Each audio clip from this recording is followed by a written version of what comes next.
ବାଲେଶ୍ୱରର ଯୁବ ସମାଜସେବୀ ବିକ୍ରମ ପଣ୍ଡାଙ୍କ ଫାଉଣ୍ଡେସନ ପକ୍ଷରୁ ଆଜି ହୋଟେଲ ହରି ପ୍ଲାଜାରେ ଏକ ବିରାଟ ରକ୍ତଦାନ ଶିବିର ଅନୁଷ୍ଠିତ ହୋଇଯାଇଛି।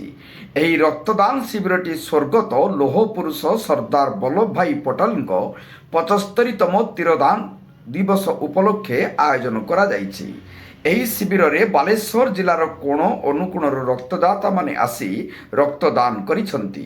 ବାଲେଶ୍ୱର ଜିଲ୍ଲାର ବିଶିଷ୍ଟ ବୁଦ୍ଧିଜୀବୀ, ସାମ୍ବାଦିକ, ଶିଳ୍ପପତି ଓ ସାଧାରଣ ଜନତା ଏଥିରେ ଭାଗ ନେଉଥିବାର ଦେଖାଯାଇଛି।